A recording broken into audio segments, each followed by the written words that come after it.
Hello everyone and good afternoon. And it is afternoon actually, we're a bit late in the day. It's been a bit of a busy and chaotic day today, so apologies that we're not up and running by 4 o'clock today. But whenever you are watching me on the kitchen table here talking to you, I'm really hoping that your day is going well. I'm Alison Southentine, Vicar in Melksham's Team Ministry. I've just had a meeting earlier on today with Hannah, who is our Children's and Families Coordinator, and she's doing some amazing work keeping things ticking over and interesting for all the groups that can't meet in person, but she's doing activity packs and online stuff that just keeps everybody thinking about those things that are important in life.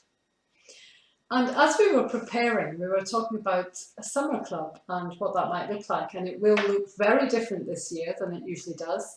I have to say it's usually a messy and enjoyable time where we get together, and there's usually some slime or something equally sticky and horrible, which we love to do with all the children and the families that come with them. But this year will be different. And we were doing some planning towards it, and Hannah introduced me to a story which really made me think about what I was going to talk about this afternoon. It's called The King's Garden, and for the summer club there will be some activities around that book and the story it tells. But in there it's the story of a young girl who's living in a world which is full of just some darkness and storms, and everyone is grumpy and life is very difficult. And there is this sort of cloud of oppression, and we were talking yesterday about the clouds that were in the sky and how difficult that can be. But in this book, a new king comes. And of course, the story is about a good king, a king who comes to love his people, just like Jesus came into our world to love you and me. And the difference that makes to our lives, or does it? Does it make a difference if we are aware of and loved by the King of Kings? In the story, the young girl is so happy with the new king, with the way the world is changing, the brightness and the colour, and she wants desperately to grow the most beautiful strawberries to give to the king. And in it the book goes on to talk about what it is when we are able to grow in the fruits of the Spirit. How do we become the best that we can be? As I was listening and reading and thinking about that tale of the difference that it makes when we have a good king in our midst, I was aware that although we do have the best, the King of all kings in Jesus, in that we are surrounded in the world by kings who might not be quite so good. And when we look around the world and what's happening, you look at Hong Kong, and the changes that are being made to their legal system, the powers that are being taken away from the ordinary people, the power to just arrest for any kind of dissent, terrifying changes to the freedoms of a people. And then we look to America and we think about how the coronavirus lockdown was eased, and now in state after state after state it is being locked back down again because people are dying again in numbers. When you look at India and the struggles they're having dealing with coronavirus, or Yemen or Sudan, anywhere where there is poverty, hunger and a chaotic style of life due to war and famine, then our world still feels like that world in the King's Garden that is dark and gloomy and difficult. And it's so easy to be weary. I've spoken to quite a few people this week who have expressed just tiredness, bone weariness. And it's not like we're all rushing around like mad.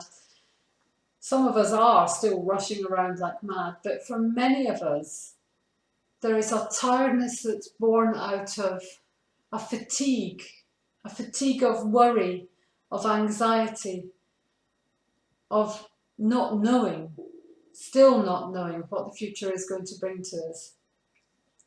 This weekend we have more changes here in our nation, and pubs and restaurants will open, and for many that will be great joy, for others that will be great concern. But for all of us, we have to negotiate that line. We have to think about that care that we have for each other. And in that, we have to hold fast to what we know is our truth. How do we live our lives?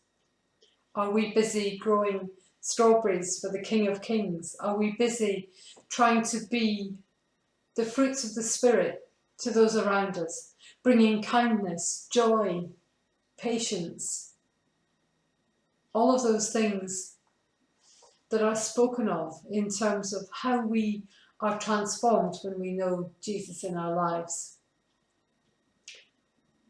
Whether we know the King of Kings or not, that weariness, that tiredness, the thing that can change that, the thing that can make a difference to it, is the hope. A hope for tomorrow, a hope for a future which will be brighter, which will be different, certainly. But maybe a new world, a new way of looking at things, a new way of caring for each other. However we step into it, we know that we don't do that on our own. But that hope is the thing that can energize us. That hope is the thing that will get us out of bed in the morning when we just feel too bone tired and with maybe no motivation and maybe with no hope. If you wake up and you feel like that, I want you to think about the hope you can find in Jesus. I want you to think about the joy you can bring to one another. And I want you to think about the connections you can make. Maybe a phone call to somebody. Somebody's ringing my phone just now. I hope it's about a connection. I hope it's about something that will make a difference.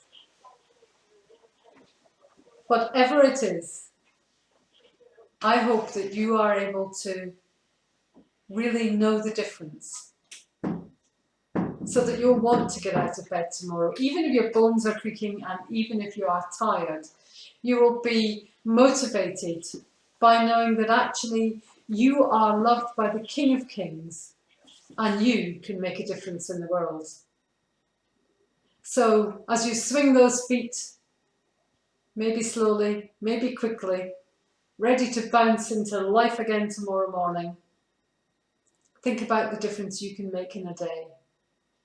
Step out in love and faith and keep loving each other, because there is hope in the love that God gives us, and promise that we're not doing this on our own. Take care of each other. See you tomorrow afternoon.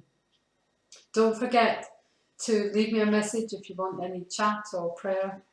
And actually, if you listen to one of these talks from the table and you think, wow, that helped, maybe press a like button. If you think, oh, that made me really angry, press a grumpy button. But when we're sat in the kitchen, it's really hard to know how you're thinking and feeling. If you're enjoying it, if you're not. I know you're there, but just give us some clue, would be really great. Press a button. I'd really appreciate it. Or leave a message, better still. Take care. See you tomorrow.